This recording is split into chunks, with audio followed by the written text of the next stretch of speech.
afternoon. Welcome to KPIC Bi-Weekly Immigration Update. My name is Burcu Akyol and I'm with my colleague Alessandra. Hi Alessandra, it's good to see you again. Always a pleasure to work with you. How are you? I'm good. Enjoying the summer, I can say. Finally. Yeah, from inside. I'm outside today, as you can see, the scenery. Yeah, it looks great. Okay, so we can start with the updates from IRCC since our last bi-weekly update. What happened? Well, on June the 30th, IRCC announced that they resume processing visitor visa and ETA applications beginning July the 1st. And of course, they also emphasized that the travel restrictions remain in place. And IRCC, as we all know, also continues processing online applications for work and study permits, as well as applications for PR. And paper applications will not be processed until the end of the pandemic. That's very interesting. Yeah. Actually, sorry, I'm jumping in. In terms of the restrictions, I spoke to one of my clients yesterday that is supposed to come at the end of the week. She's the wife of a Canadian and mother of 2 Canadians, and they're coming back to Canada to settle.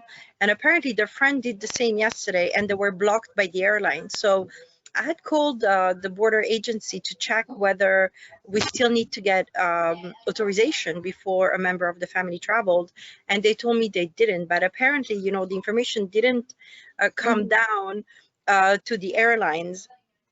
So what I would still suggest is to go through the procedure of applying via email if you have a proper essential travel, and get authorization, because you may have trouble at the airport just because the airlines are confused with what's going on.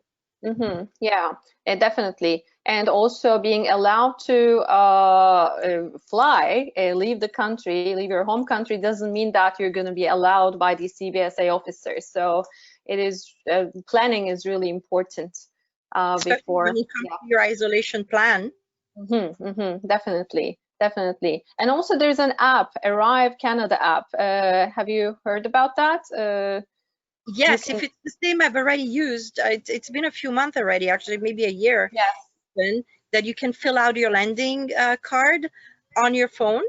And they strongly recommend, you know, people just download it and use it. But one of my clients came and he said only 2 people knew about the app, and you know, the rest didn't know about it. It's not very common, I guess. Not yet, yet. But maybe our role is to let people know that the app exists, and so that it will make everybody's life easier. And I really want to stress the part of having good planning on your travel, because it's the difference between having a regular travel and being extremely stressed, and maybe even being put back on the next flight back home. You're right. So, yeah, make sure you have a proper isolation plan. For instance, yesterday I arranged a Canadian phone line for one of my clients, because people in charge of isolation will call you every day to make sure you are where you're supposed to be, and police may come to your door to make sure you're in the house. So you really need to make sure that you can explain to the government how you're going to get your groceries, who's going to walk your dog, because I've had the question as well. So you really need to plan carefully for all the details. Yes, it should be taken seriously, really. You're right. Okay, and yes, you already mentioned, but I will add, after the travel restrictions have been extended with a new order in council on June the 30th, the federal government also extended the mandatory 14-day self-isolation requirements for all travelers entering the country by land, sea, or air until August the 31st. Including Canadians and permanent residents and students, and everyone coming from abroad has to self-isolate 14 days. It is not negotiable. Absolutely, yes. Okay, so visa application centers, they're opening one by one. I counted last night, and out of 161, 46 visa application centers are open with limited services. I know that Ankara and Istanbul are opening tomorrow, yeah, and maybe more. So Yeah, that's good news. And also, we've been wondering when the biometric collection sites will open, right? And on July the 2nd, have you seen IRCC's tweet? They said we have no further information at this time about opening of biometrics collection sites. And sorry? Canada, because some of my clients have been doing biometrics in Italy. One of my clients has an appointment for this week, Thursday, France. Yeah. So they can do biometrics abroad, but not here. But we can go to the restaurant. Oh, yeah. Well, we're looking forward to hearing about Service Canada centers to opening of these centers. But today I read a news article saying that in the next couple of days, a limited number of Service Canada offices will be reopening to the public for in-person services. But there was no mention of biometrics. There was a mention of in-person applications for federal benefits like CERB. Well, fingers crossed. We're looking forward. It will work out because I have a few clients waiting to have their papers delivered just because of the biometrics. Okay, yeah, true. Okay, so have you seen on Canada Day, Minister Mendicino joined in a virtual citizenship ceremony? Yes, that was very exciting. That it was able, like they were actually able to keep the citizenship ceremony going, even though it was virtual. I think that's, what you need to love about Canada, Yes, definitely. Yeah, they started virtual ceremonies on April the 1st, but they're just holding them for those who were given dates before the pandemic started. It's an interesting feeling, right? Attending your ceremony on Zoom. Well, I guess we need to get used to some of these because people have graduated on Zoom. A lot of things have moved online, and I think we will all need the human side of things and being able to really celebrate together and hug. But I think that for a while, this is as good as it gets, and we need to encourage our government. I think it's amazing that they're not just blocking everything, saying, okay, well, we'll catch up with you later. They still want to welcome new Canadians, and that's amazing. Yeah, that's great. Okay, so how about express entry draws? There is a downward trend, right, in CRS cutoffs, and it's really interesting. We weren't expecting, it to see 431. It was the last CRS cutoff. And I counted the draws, how many draws has it been since they started CEC specific draws? It's been 8 draws, and it has fallen from 467 to 431. So I think there's potential for scores to continue to drop. What do you think? I mean, if it continues like this, if they don't include the FSW applicants, the candidates?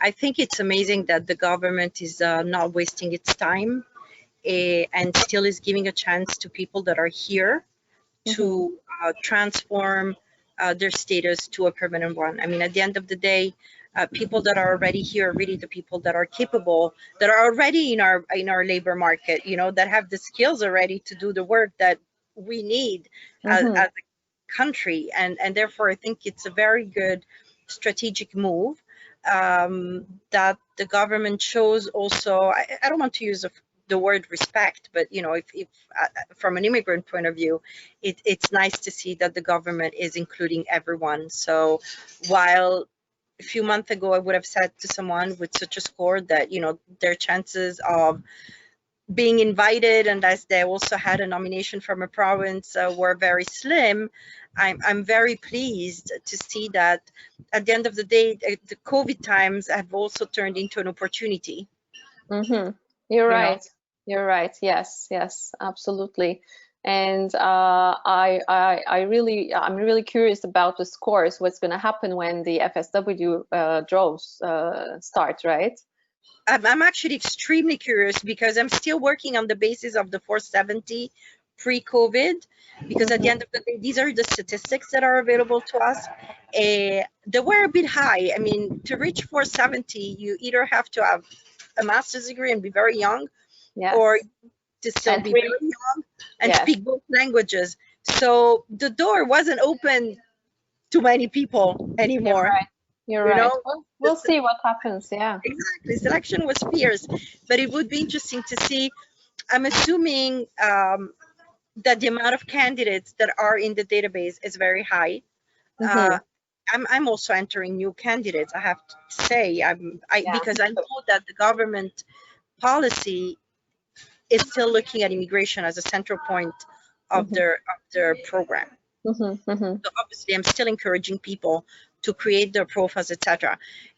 Surely enough, there will be an enormous amount of people that are extremely qualified, that speak both languages very well, and so, you know, the theory is that we only want the best. But I do hope they will, you know, widen up a bit the door, because we will need immigrants. I mean, whatever labor shortage we had pre-COVID will still be there once people slowly come back to their jobs. So for sure, yeah, definitely. Okay, so I have an update from Ontario Immigrant Nominee Program. Can I share it? Yes. Well, on July the 2nd, the Government of Ontario has announced that the employer job offer in-demand skills stream of the OINP will reopen on July the 6th, 2020. And they also announced that 13 NOCs have been added to the stream. So we have new NOCs in this within this stream. So this was from Ontario. I think the last time they opened up was in March, and the quotas were filled within a couple of hours. It was the job offer stream for international students and foreign workers. Yeah, it's just hours, you know. It just opened and closed. It was too fast. Exactly. Yeah. I'll go and have a look later in the afternoon. Out of curiosity, I hope that as many people who could and have valid profiles applied. Okay, so yeah, let's talk about our questions. Last time Nira and Yasmin talked about their burning questions. Well, I listed my burning questions too. It doesn't mean that we have answers for our questions, unfortunately, but I really would like to, well, it was, my first question was about biometric collection sites, actually. We talked about it and we're looking forward to hearing about that. And also, I really want to see some examples of essential travel for international students, because now it is very clear for temporary foreign workers, right? Some examples have been given by IRCC.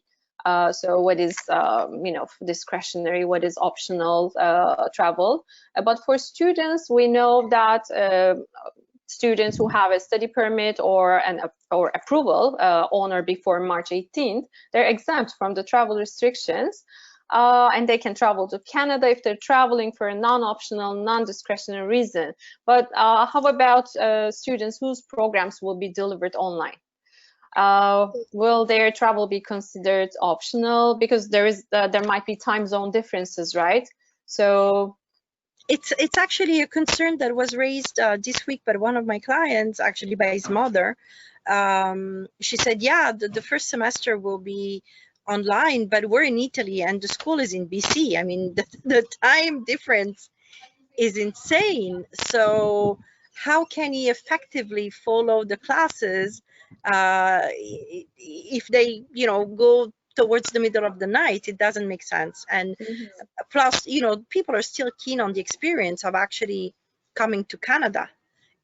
Otherwise, they may have selected to study online to start with, but this is not something they have chosen. This is a necessity because of the times we're living. So it's actually interesting to know when there will be a response for all those study permits, because people need to get started, they need to get organized. For a class starting on the 28th of August, for instance, if the person has to arrive, if they don't have a place in the dorms, I'm assuming the dorms won't have rooms because the schools are actually closed. So somebody needs to find an apartment and they need to self-isolate for 14 days. And we're already July 7th. It doesn't, it's going to be quite of a challenge. Yes, for students, definitely. It's going to be challenging, you know, whether they will be allowed to enter Canada if their program is online. I don't know. We'll see. Yeah, it's open to different interpretations at the moment. That's what I think. Yeah, I think it is. I really think it is. And what do you think?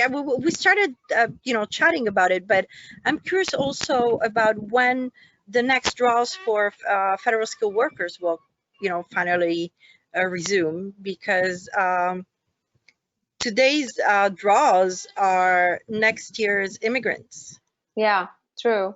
Well, September maybe. I don't know. Yeah, there hasn't been any announcements about it, and but we've been discussing. You know, we don't know, but maybe September.